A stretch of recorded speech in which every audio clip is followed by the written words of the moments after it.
ॐ मा गंगादेव्यै नमः। श्रीकाशी विश्वनाथाय नमः। अथ श्री गंगादेवी महामन्त्रः।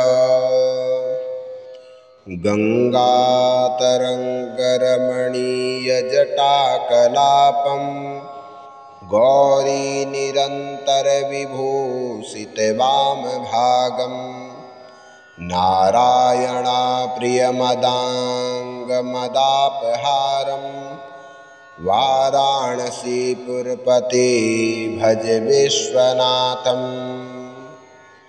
गंगातरङ्गरमणीयजटाकलापं गौरीनिरन्तरविभूषितवामभागं नारायणाप्रियमदङ्गमदापहारं वाराणसीपुरपतिं भज विश्वनाथम्।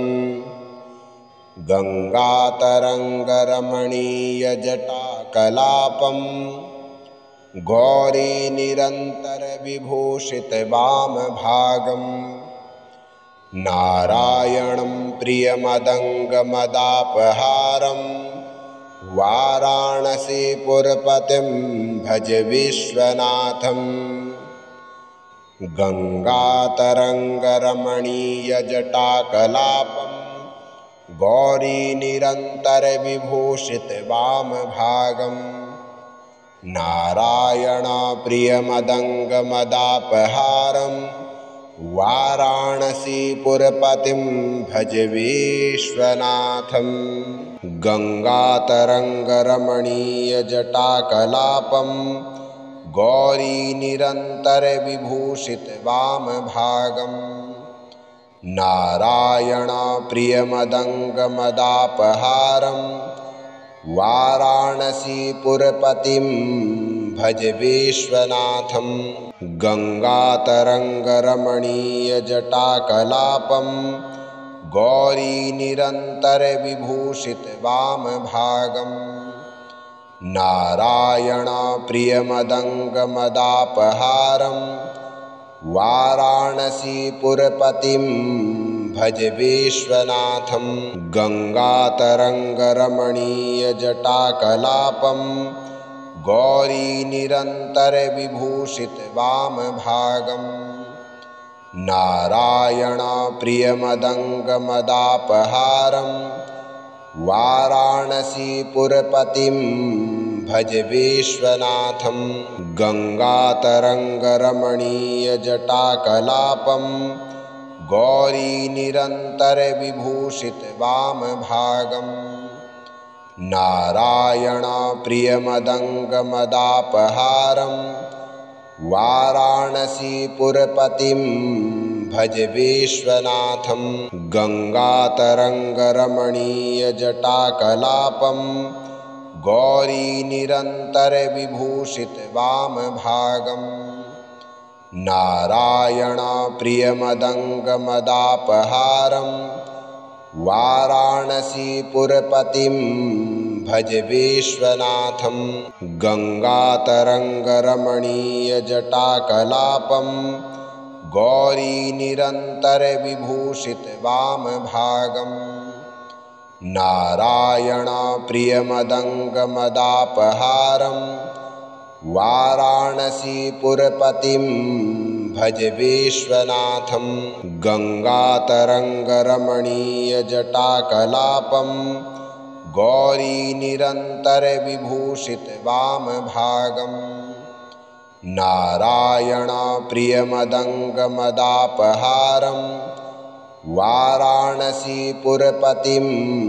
भज विश्वनाथम्।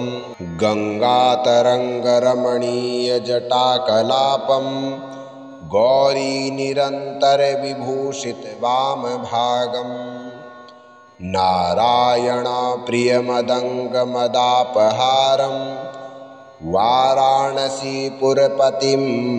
भज विश्वनाथम्।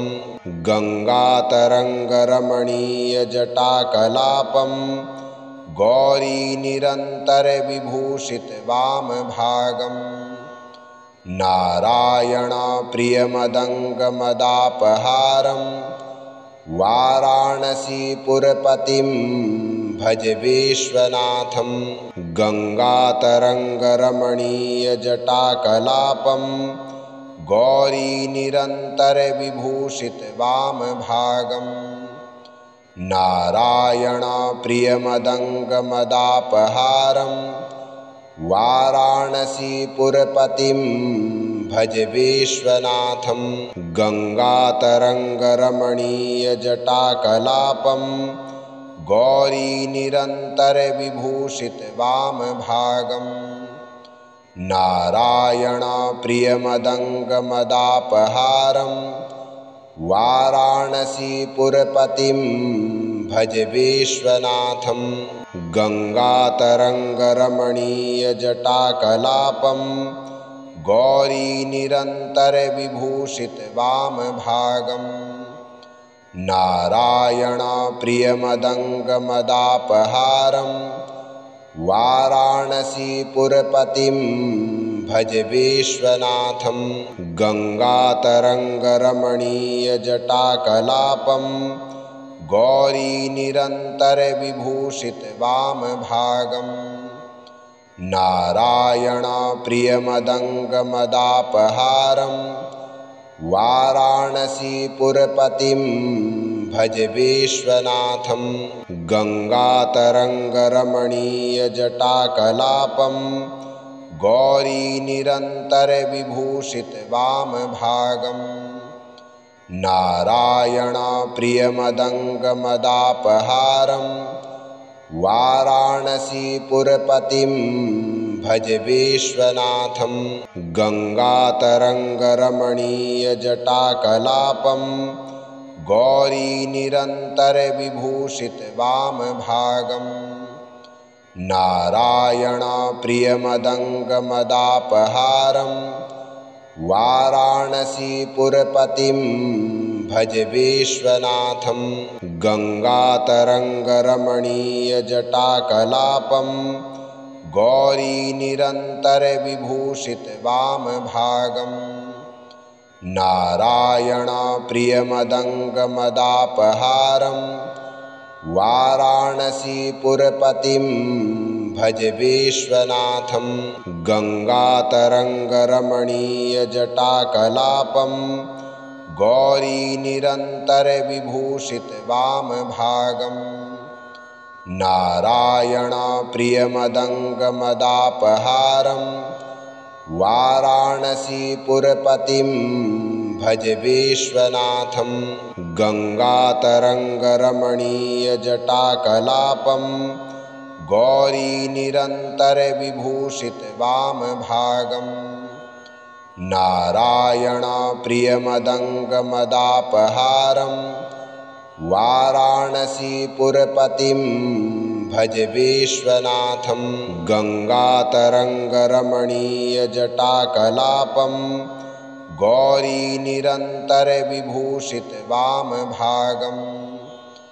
नारायणप्रियमदङ्गमदापहारं वाराणसीपुरपतिं भज विश्वनाथं गङ्गातरङ्गरमणीयजटाकलापं गौरीनिरन्तरविभूषितवामभागम् नारायणप्रियमदङ्गमदापहारं वाराणसीपुरपतिं भज विश्वनाथं गङ्गातरङ्गरमणीयजटाकलापं गौरीनिरन्तरविभूषितवामभागम् नारायणप्रियमदङ्गमदापहारं वाराणसीपुरपतिं भज विश्वनाथं गङ्गातरङ्गरमणीयजटाकलापं गौरीनिरन्तरविभूषितवामभागम् नारायणप्रियमदङ्गमदापहारं वाराणसीपुरपतिं भज विश्वनाथं गङ्गातरङ्गरमणीयजटाकलापं गौरी निरंतर विभूषित वाम भागम नारायण प्रियमदंगमदापहारम वाराणसीपुरपतिं भज विश्वनाथं गंगातरंगरमणीयजटाकलापं गौरी निरंतर विभूषित वाम भागम नारायण प्रियमदंगमदापहारं वाराणसीपुरपतिं भज विश्वनाथं गंगातरंगरमणीयजटाकलापं गौरी निरंतर विभूषित वाम भागम नारायण प्रियमदंगमदापहारं वाराणसीपुरपतिं भज विश्वनाथं गंगातरंगरमणीयजटाकलापं गौरी निरंतर विभूषित वाम भागम नारायण प्रियमदंगमदापहारं वाराणसीपुरपतिं भज विश्वनाथं। इस प्रकार से जो कोई व्यक्ति इस गंगा महामंत्र का नित्य ही 108 बार जप करता है या इस महामंत्र को श्रवण करता है, माँ गंगा का आशीर्वाद उसके और उसके परिवार के ऊपर हमेशा बना रहता है।